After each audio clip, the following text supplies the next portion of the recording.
wasilah kita dipulangkan dalam keadaan yang baik juga, husnul khatimah. Dan salawat beserta salam semoga selalu tercurah kepada junjungan kita baginda Rasulullah Muhammad sallallahu alaihi wasallam beserta para keluarganya, sahabatnya, dan semoga Allah sanggupkan kita untuk bisa istiqomah mengikuti sunnah-sunnah beliau sampai akhir hayat kita. Amin ya rabbal alamin. Alhamdulillah, terima kasih kepada PT Frisian Flag ya. Dari saya kecil cuman tahu minumin susunya aja. Nah, sekarang datang ke pabriknya. Ya, alhamdulillah. Terima kasih diizinkan ngaji bareng di sini. Semoga pertemuan ini jadi kebaikan dan ngajinya sukses ya. Nah, ngaji yang sukses yang kayak gimana? Apa yang sepulang pertemuan ini langsung hafal semua ayat dan hadis yang dibacakan di dalamnya? Belum cukup, meskipun itu juga bagus ya. Tapi yang lebih sempurna lagi adalah yang selepas pertemuan ini tambah dekat kepada Allah. Masya Allah. Maka meskipun ada yang lagi sambil di lantai bawah, mungkin kedengeran sayup-sayup, atau yang lagi jualan di pinggiran gedung, lagi sepi, kedengeran apa yang kita obrolin di dalam, terus pulang-pulang dia yang tambah taat sama Allah, berarti dia yang sukses ngajinya ya. Daripada yang sudah berada di majelis ini misal tapi ngerasa apa sih itu ngkongko ngomong melulu, biasanya jualan handphone ngkongko mah ya, gitu ya. Yang diomongin dia basi udah tahu semuanya, pulang-pulang tidak bertambah takwa, berarti masih ada yang harus disempurnakan. Enak ya, standarnya nikmat dan musibahnya udah berubah kalau pakai kacamata iman. Dulu nikmat itu adalah ketika keinginan dikabul, pengen punya rumah dapat rumah, pengen punya jodoh dapat jodoh, ya. Sekarang nikmat itu jadi apapun, yang penting itu membuat kita tambah dekat kepada Allah. Gampang. Tadi pas yang di sebelum ini bicaranya di hadapan anak-anak SMP beserta orang tuanya. Salah satu yang ditanyakan, apa perjalanan atau pengalaman yang paling berat yang pernah dirasakan? Dulu mungkin kalau ditanyai paling berat mungkin adalah ketika kita kelaparan, gak punya duit, bingung bayar cicilan ya, dan lain-lain. Tapi ternyata setelah dipikir lagi, yang terberat itu tergantung menurut sudut pandang orangnya ya. Karena kalau misalkan dia di hatinya yang dicintainya, ilahnya duit misal, maka hal paling berat bagi orang itu pasti ketika kehilangan duit. Gampang gitu doang ya. Karena kalau memang baku, setiap orang titik paling menderita bagi setiap manusia adalah ketika kehilangan duit. Enggak tuh. Abdurrahman bin Auf, Umar bin Khattab, Abu Bakar As-Siddiq dorong aja semua duitnya. Ya. Tapi kan jadi lapar kok, enggak rugi. Lapar apa ruginya lapar? Sekarang dia lagi pada kelaparan itu. Kalau kita baca menamatkan kitab Riyadhus Shalihin, bahkan di situ ada satu bab tentang lapar khusus. Ya. Salah satu hadis yang disebutkan di dalamnya, ketika ada orang lagi sholat di masjid pingsan, Pak. Dikirain gila. Begitu ditanya kenapa pingsan, ternyata saking laparnya. Apa komentar Nabi? Al-Qamaqala Rasulullah Sallallahu Alaihi Wasallam bersabda yang maknanya, kalau ini orang, bahasa kitanya ya, kalau orang ini tahu nikmat seperti apa yang akan ia terima dari rasa menahan laparnya itu, nanti di surganya Allah, maka niscaya dia ingin lebih lapar lagi daripada itu. Enggak rugi lapar itu. Ya. Pindah kitab Al-Hikam karya Syekh Ibnu Athaillah As-Sakandari. Beliau mengutipkan 4 persamaan dari setiap wali Allah yang pernah beliau temui. Salah satunya adalah lapar. Mereka lebih sering lapar. Nabi lebih sering kenyang apa lapar kira-kira? Kalau kita pikir kayaknya nggak ada nabi yang gemuk ya. Bukan berarti gemuk dosa ya, tapi ya bagi mereka tuh bukan masalah gitu lapar tuh ya, biasa aja. Sama ketika akhirnya ibadah, bahkan saya berani bilang guru-guru kami selalu berkata di zamannya beliau-beliau itu kaya itu efek samping, bukan tujuan utama gitu ya. Agak berbeda mungkin kalau sekarang duhanya biar apa? Biar tokonya rame ya. Sedekah tiap subuh biar apa? Biar lancar rezekinya. Dan rezekinya lebih ke arah nominal. Dan bukan berarti salah sih, tidak bagus. Mintanya masih ke Allah keneh ya. Saya pakai bahasa ada kenehnya, ngerti? Ada yang orang Bogor di sini? Ada ya banyak. Oh gitu. Bogornya di mana kebanyakan? Ciampea. Lebih liang, Pabangbon. Masya Allah. Ya gitu ya. Jadi kalau saya pakai Mandarin nanti lebih repot di sini. Tacha hao ni men tahu cuman mah mewah. Nah, gitulah ya. Kayak gitu ya. Tergantung berarti dilihat dari sudut pandang mananya. Ketika kita bicara sahabat-sahabat terdahulu, iya gitu. Kayak tuh efek samping, tapi masuk akal gitu. Mereka nyontohnya Nabi. Setiap hari yang dipikirin gimana caranya Allah tambah suka. Sebisa mungkin gak mau makan hak orang lain. Takut banget, mending lapar daripada makan hak orang lain. Bahkan di zaman itu ada yang lebih mending mati kelaparan daripada ngutang. Ya, meskipun ngutang tuh boleh dalam Islam. Ya, tapi itu bagi mereka pilihan terakhir. Dan mereka setiap harinya berusaha tambah tawadu, tambah amanah, tambah jujur. Ya wajar lah kalau orang nyari mereka. Misalkan semua yang di sini jadi direktur gitu ya. Terus pengen buka cabang baru, kandidat 2, yang satu pinter tapi likiat, licik, ya. Yang satu lagi ya nggak pinter-pinter amat, tapi dia dijamin nggak akan makan yang bukan haknya. Amanah bener-bener. Ya, yang mana kira-kira yang dipilih jadi kepala cabang baru? Yang pinter tapi likiat atau yang nggak pinter tapi jujur? Oh, pinter dan amanah ya, disatuin ya. Suruh nikah merekanya nanti anaknya begitu. Insya Allah. Alhamdulillah. Tapi begitulah ya. Masya Allah. Sehingga ketika sudah pakai kacamata iman, di saat itulah semuanya bisa jadi jauh lebih baik. Ya, karena kadang masalah itu ternyata nggak usah diapa-apain, selesai urusan, Pak. Kita tuh dikasih judul nggak sih, Pak? Ini saya ngalor ngidul aja dari tadi nih ke tersaat saya ya. Yang penting tambah dekat sama Allah ya. Kadang tuh masalah tuh nggak usah diapa-apain. Semudah kita ganti sudut pandang, selesai urusan. Ya, kayak kita nanti misalkan ada pada berbuka, bagi kita bekas nasi kotaknya dan bekas air mineralnya, oh sampah itu harus dibuang, masalah. Tapi bagi pengusaha daur ulang, dikumpulin Pak, itu rezeki, dicari-cari malah, digali di dasar tempat sampah pun dicari. Ya, bagi orang yang koleksi buku komik, hilang satu komiknya, nangis dia ngejerit guling-guling kayak tempura. Ya, tapi kalau misalkan bagi orang yang nggak koleksi buku komik, hilang satu lemari, emang nggak, bodoh amat, biasa aja, tenang aja. Ya, jadi karena ketika dulu semua orang insya Allah pengen tenang, pengen bahagia. Sama, saya juga begitu. Apalagi pernah mengalami episode yang dimana ya sempat ayah sakit, bangkrut, ada hutang yang harus dibayarkan. Terus anak pertama dari 4 bersaudara. Yang beratnya jujur bukan masalah hutangnya, tapi perasaan hancurnya hati ketika melihat orang-orang yang disayang nangis, bersedih, terus kita nggak bisa apa-apa. Ya, samalah ketika kita memberikan barang kepada anak kita atau pasangan kita, kadang kan yang dipikirin sebetulnya bukan nominalnya, tapi yang dinanti-nanti adalah senyum bahagianya ketika diberikan barang itu. Ya, maka meskipun kita dapat barangnya gratis atau gimana, tapi pas dikasih dianya cemberut, nggak enak hati.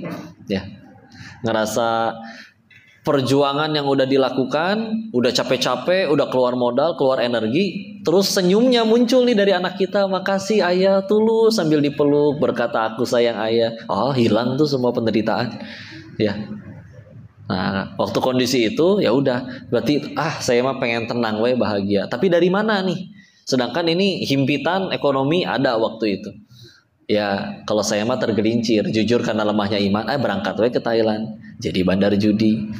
Itu teh. Bentar. Tapi kalau diperhatiin di sini sih insya Allah wajah-wajahnya nggak ada wajah bandar judi di sini sih, aman sih ya. Aman. Aman. Korban ada korban. Kayaknya itu yang paling banyak ditanyakan nanti ya, silakan kalau diobrolkan. Tapi singkat ceritanya, ya kesana mah nyari kebahagiaan lah. Yang singkat cerita, ternyata pas udah dapet, manusia mah gitu. Kalau belum pernah penasaran, kalau udah pernah, oh gitu doang. Udah gitu aja. Dan emang ngebosenin dunia teh. Sebagaimana orang baru beli handphone pas di toko masih happy ya. Nyampe parkiran bisa udah bete lagi Pak. ngelihat ada iklan hari ini rilis handphone terbaru dengan harga lebih murah, spesifikasi lebih tinggi. Hanjakal meser nu ieu nya. Nyesel beli yang ini, mana nyicilnya masih 2 tahun. Belum ribanya. Ya. Gitu ya. Insyaallah. Begitu. Kita sedoyan-doyannya makan daging misal, all you can eat. 5 menit pertama begitu menggoda. Coba 1 jam kemudian, 2 jam kemudian, belenak. Apalagi 1 tahun berturut-turut. Sampai pernah ada parodi ya, orang mengetes bahwa ternyata katanya tempe itu bisa menyebabkan darah tinggi dan emosi naik. Ya. Gimana surveinya? Hari pertama, kontestan pertama dikasih tempe, yang kedua dikasih steak. Ya. Hari kedua, peserta pertama dikasih tempe, peserta kedua dikasih mie ayam. Hari ketiga dikasih tempe yang pertama, yang peserta kedua dikasihnya sayur dan daging, insya Allah. Maka di hari keempat marah dia. Masa saya tempe melulu? Gara-gara itu dia marah. Ya. Tapi sekali lagi emang begitu ternyata. Awal senang Pak jujur nerima duit. Ngerasain umur 22 udah ngerasain beli rumah sendiri, ngerasain penghasilan di hari bisa mencapai sehari pernah ngerasain 80 juta sehari, walaupun nggak tiap hari juga sih. Ya. Tapi lama-lama garing, apalagi dunia kayak gitu. Mana nengoknya ke atas melulu. Sekeliling, banyak yang lebih kaya. Karena kalau dihitung 80 juta sehari itu baru 2,4 M sebulan. Ya. Yang lain, bandar-bandar judi yang lain, kawan-kawan kami ada yang 8 M sebulan, bersih itu teh. Di luar biaya dugemnya. Dugemnya saking dugem istiqomah. Saling rajinnya dia konsisten maksudnya ya, rutin. Paling lama libur 3 hari. Itu bisa pernah total dihitung-hitung dia dugem sebulan 1,2 M sebulan. Nggak jelas ya, nggak mungkin bawa susu Frisian flag ke sana kan ya. Pasti minumannya yang memabukkan, udah memabukkan, pahit, bikin badan sakit, mahal. Ada yang beli, itu lebih aneh lagi ya. Obat-obatan kalau dulu izin ya, Inek, ekstasi sekitar 800-an paling murah. Sabu 1,2 gram. 1,2 juta 1 gram. Ini nggak usah disurvei Pak ya, cukup tahu aja. Nanti nggak usah nyari, bener nggak kata si Koko. Sana seperti itu. Maka tapi setiap kali ketemu dia turun dari mobil mewahnya ya, lemper jininya, nggak boleh sebut merek soalnya ya. Lalu yang paling utama dia ceritain, aduh bro gue stres, pusing mikirin ini semua. Nggak cuma yang haram sih ternyata. Pernah ketemu sama pemilik restoran di Indo, punya 18 cabang Pak, 17 untung 1 rugi. Setiap kali ngobrol yang dibahas pasti stresnya dia mikirin si cabang yang rugi, yang untungnya lupa, padahal untungnya selalu lebih besar. Padahal pas kemarin dia cerita stres sama hari ini dia cerita stres, ganti mobil dia teh. Habis beli yang baru. Tapi tetap stres katanya. Sehingga ada nyampe titik di mana lah di sana ketemu dengan orang-orang yang udah punya itu semua tapi masih rarujit kan ya pikirannya. Masih pusing. Tahu rujit Pak? Rusak melejit. Nah, terserah saya lah singkatannya apa ya. Ketemu yang punya itu semua tapi masih pusing, di sana banyak. Kalau bahagia dari cantik, ketemu Pak perempuan cantik luar biasa, nggak disangka umurnya padahal 34 tahun, tapi uniknya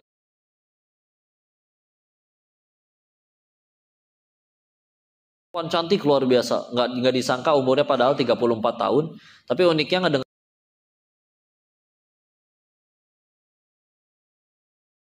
perempuan cantik luar biasa, nggak disangka umurnya padahal 34 tahun, tapi uniknya perempuan cantik luar biasa, nggak disangka umurnya padahal 34 tahun, tapi uniknya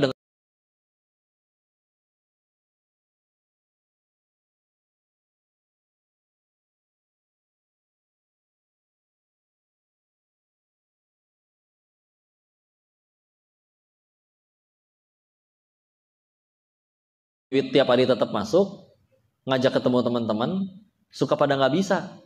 Ada yang bilangnya janjian ketemu psikiater karena udah nggak bisa tidur berhari-hari.